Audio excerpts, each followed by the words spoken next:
Let's talk about the commodity prices now, where we started the Asian markets with a bit of a decline coming in, but come Europe and you have seen a turnaround coming in from them.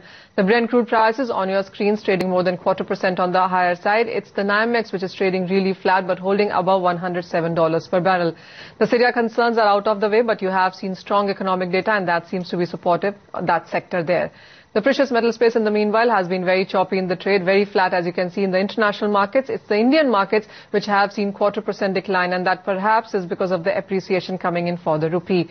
The silver prices in the meanwhile also have seen a bit of a turnaround, 0.5% up in the international markets. The Indian markets of course continue to be choppy to flat. That's again because of the rupee appreciation. On your screens, 24 rupees of an up move coming in there.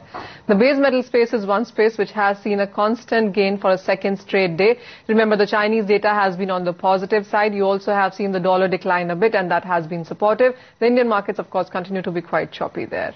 Vijay, what's your sense coming in for the base metal sector now? Because while the Chinese restocking, the numbers have been on the positive side, but at these current levels, does it give you confidence to go out and buy? No, Manisha. In a simple answer, no is the answer. Because the rallies or the bottoms that were put in place in the month of May to June, depending on which counter you're talking about, and the peaks made in July or probably first week of August. If you take that rally as an absolute 100%, many of these counters are now trailing at or below their 50% mark, which means half the gains have been surrendered. That is not exactly a very good sign. The markets are very nervous. Now, the reason you could attribute to this is an impeding threat perception of withdrawal of the quantitative easing, or the dollar showing resilience vis-a-vis the global basket of currencies and what have you. But technically speaking, when any kind of counter surrenders 50% or more, there is a possibility of further declines in the offing, and therefore you do not want to catch a falling knife or start bottom fishing into a counter that's falling. Let's also get in Vwatch. He's AVP Commodity Research Bonanza, and he joins us over a Mumbai phone line. Vibhu, what's your sense really coming in for the base metal prices, and how would you approach this sector for the evening trades? I think since last few days we had seen a good data from the China side. The problem is I think falling means strongness in the strengthening the rupee against the dollar, and I think the increasing in the stock, particularly for the copper, I can say inventory level. These two are the pressurizing. Rest of the factor, I can say China data is quite fantastic. Even today we had seen some of the China data is good. That is positive for the base metals. Some of the it is expected that in the coming quarter, I can say third or fourth quarter, might be China is, since last 2 months the China data is completely turned around, and we can expect in the third and fourth quarter China might be turned around about somewhere around 7 GDP somewhere around about 7%. So I think that might be a good or positive sign for the base metals. As far as the evening trade is concerned, or as far as the short-term trend is concerned, definitely it's in the pressure side, and particularly for the copper, I can say we might see level of somewhere around 463 or 459 level in the short while. Vibhu, also how would you take a look at the precious metal space, because that has been choppy as well, rupee and the international markets playing an impact there. How are you looking at the levels? Definitely, I think precious metal is completely on the trading band. If we can look at the international prices, it's failed to break somewhere around 1425 or 1430 resistance level. On the downside, again, it's supported somewhere around 1340 or 1345 level. I think the people is awaiting, but definite most awaited Fed decision, or I can say impact on the dollar and the dollar index, and impact on the rupee also. So that might be purely on the trading band for the short, or I can say for the next 8 to 10 days. Till 17th or 18th meeting is there. As far as the intraday or short-term trend is concerned, 1 or 2 days, the sale on rally would be advisable for the target of somewhere around, I can say gold somewhere around 30,300 to 200 level, or I can say silver somewhere around 50,100 to I can say up to 49,000 in the coming days.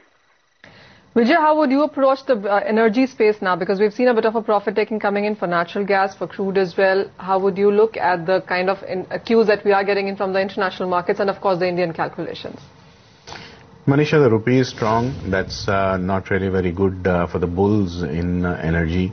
International prices seem to have eased on the back of the easing of supply-side constraint fears with the resolution of the imbroglio in Syria.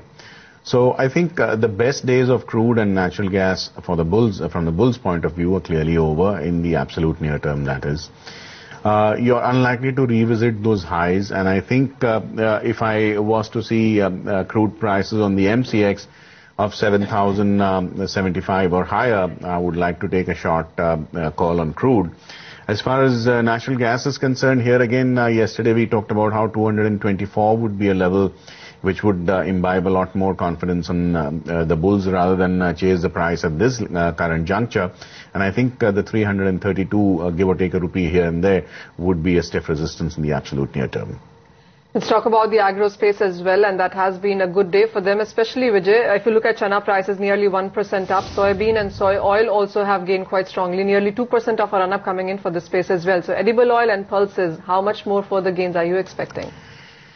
Manisha, chana, we'll talk about the September futures series, which has seen a close at 3,004 levels. Now, this has gained about 1/3% in the prompt month series with the kind of flattish volumes.